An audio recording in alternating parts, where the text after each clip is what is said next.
dia, boa tarde a todos e sejam bem-vindos ao nosso podcast preferido sobre literatura. Então, no episódio de hoje, a gente veio um pouquinho diferente. A gente está participando de uma reunião ao vivo com duas convidadas mais que especiais. Elas são especialistas no assunto porque hoje nós vamos falar sobre a obra O Cortiço, de Aloísa Azevedo. Por favor, menina, se apresente. Oi, Cristina. Prazer, muito obrigada por convidar para o episódio mesmo.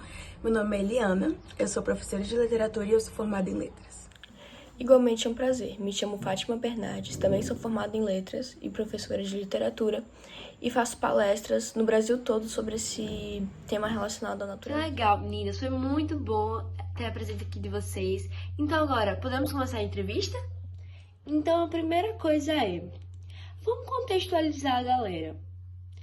O Cortiço, do que se trata? Quais são as principais características dessa obra? Bom, Cristina, este livro foi publicado ali no início do século XX, porém a sua história se passa no fim do século XIX, no Rio de Janeiro.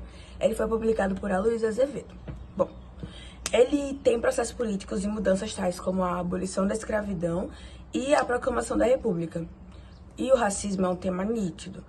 As ambientações são construídas revigorando o caráter de uma classe, de uma sociedade escravocrata, repleta de desigualdades e exploração. Além disso, é uma obra personificada. Isso aí eu não entendi muito bem, não. Personificada? Como assim? Significa que o Cortiço é o personagem principal.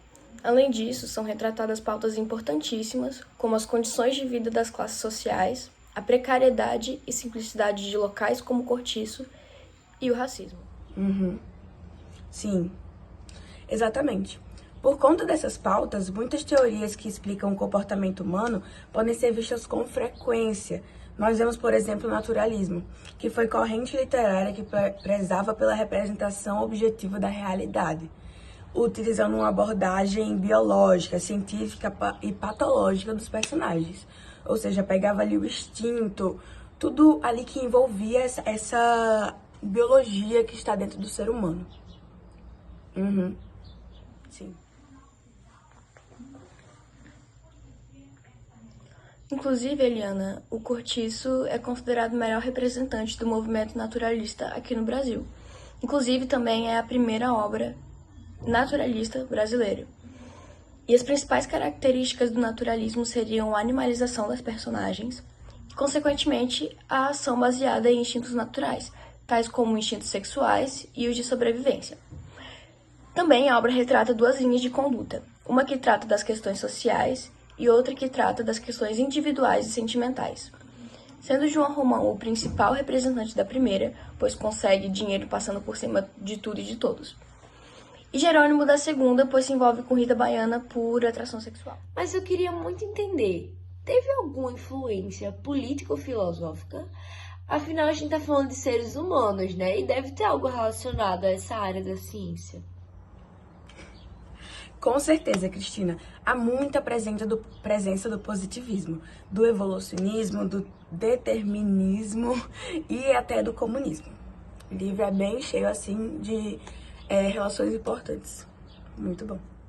Tá, mas essas obras que você falou, como é que a gente pode relacionar elas à obra? No livro é tratado o positivismo quando a sociedade é vista de forma completa.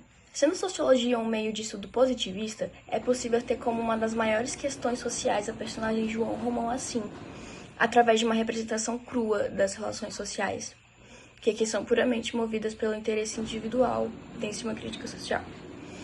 O espaço descrito de forma realística e muito detalhada e que se entrelaça na história, dando mais uma evidência positivista. Um entre vários trechos da obra O Cortiço, que apresenta características positivistas, é, por exemplo, a preocupação de Jerônimo em manter sua filha em um colégio, no objetivo de que ela tenha uma qualidade, de vida melhor, graças ao ensino mais avançado. Isso. Além disso, o Cortiço é representado sob uma forma de uma narrativa. É um romance que tem como característica principal aproveitar a individualidade de cada personagem para compor um objetivo maior. que é retratar a sociedade como um organismo vivo que está em constante evolução, que, aliás, é uma influência positivista evolucionista, que cuidadosamente construída ao longo do texto, essa ideia, né, é construída ao longo do texto, ela é desenvolvida, sendo assim, né, desde o primeiro até o último parágrafo, a gente tem uma evolução do Cortiço, que mesmo sendo uma moradia coletiva, acaba se comportando dentro da história como um só personagem. Ou seja, eles tratam ali o próprio Cortiço, a própria moradia coletiva, como um personagem da história. Desde ali do início até o fim do texto, é a evolução do Cortiço. Como se as pessoas fossem suas características e assim ele fosse construindo uma história. Pois é. Inclusive, a relação entre João Romão e Bertoleza retrata muito a última teoria falada, no caso, determinismo. Porque Romão aproveitou-se muito da ingenuidade dessa mulher, que era preta, e que, por sua vez, viu-se inclinada a estabelecer um relacionamento com um homem branco, pois, segundo as teses deterministas da época, procurava instintivamente no homem uma raça superior à sua. Com uma união estabelecida, criam-se as condições necessárias para o desenvolvimento do jogo de poder e submissão, onde o mais forte domina e aniquila o mais fraco, pois o português não só aproveitava-se de Bertoleza como mulher, mas também se apropriava dos seus negócios, de suas economias, da vida toda dela, e fez dela nada mais do que uma escrava que trabalha voluntariamente e sem descanso para enriquecer cada dia mais e mais o seu amante. Nossa, que horror! Ainda bem que hoje em dia essas coisas são um crime. Isso é um absurdo. Se eu não me engano, vocês também falaram que o marxismo está envolvido nessa situação, no meio desse contexto. Como é que isso acontece? Ah, grande Karl Marx. Suas teorias aparecem com muita frequência indiretamente no decorrer da história, né? Como o capitalismo, que permeia tudo atualmente, e essa foi a primeira obra naturalista do Brasil. Criada por Azevedo sob influência de Eça Queiroz e Émile Zola. Retrata a realidade cotidiana que promove o enriquecimento ilícito, né, e meteórico do vendeiro João Romão, seja explorando a sua esposa, né, como a gente já falou aqui, ou explorando outras pessoas, furtar o alheio, né, roubar outras pessoas, como ele roubava madeira para aumentar as paredes do cortiço. E ele enriquece e de uma taverna faz uma avenida no final do enredo, né? Pois é. E também nesse cenário tem muitos estereótipos relacionados à etnia deles, não é verdade? Sim, muitos estereótipos, inclusive até xenofóbicos hoje em dia, né? E nós vemos que os portugueses são retratados como uma raça ambiciosa, superior e que quer acumular muito dinheiro. Por outro lado, os brasileiros são retratados como uma raça inferior, são preguiçosos, são cheios de vícios e não gostam de trabalhar, são chamados de vagabundos. Inclusive, você se lembra do personagem chamado Jerônimo, que se apaixonou por Rita Baiana? Pois então, ele era um português correto, mas por ele ter vindo morar no Brasil e ter arrumado uma moradia no cortiço, ele se tornou um vagabundo, né? Um preguiçoso, um cachaceiro e até assassino.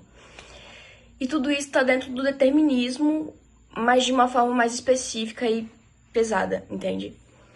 Devido aos estereótipos e os casos que ocorrem dentro da moradia. Bom, é com muita tristeza que eu venho aqui dizer que nosso podcast está chegando ao fim, meninas. O trabalho de vocês foi muito bom hoje. Todas as informações novas que vocês passaram pra gente ajudou muito a gente a entender todo o contexto de uma obra muito importante para a população brasileira e do mundo inteiro, né? Então, assim, eu só tenho a agradecer pelo trabalho de vocês. A obra é realmente muito boa, faz críticas sociais muito interessantes e vocês enriqueceram nossos conhecimentos sobre ela. Então, gente, eu recomendo para vocês que não leram, lerem a obra. E agora, meninas, querem dar uma palavrinha? Muito obrigada, a gente já se despede aqui. Ah, que nada, Cris. Nós te agradecemos, viu? A oportunidade de estar aqui com você já é maravilhosa pra mim.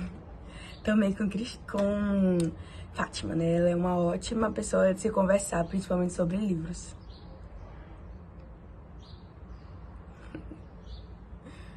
Aham. Sim, eu adorei a experiência. Muito obrigada pelo convite. E eu queria falar para os espectadores que tiveram, ficaram com alguma dúvida aí em relação a esse tema, sobre essa obra, que eu vou abrir uma caixinha de perguntas no meu Instagram hoje. Então, se vocês tiverem alguma dúvida, podem me chamar lá que eu vou tentar responder o mais rápido possível. Bom, gente, infelizmente esse é o fim, né? Acabou. Mas foi muito bom contar com a presença de vocês até aqui, com a atenção. Espero que tenham gostado bastante. E não se preocupem, porque próxima semana a gente tem mais um episódio do podcast Literatura.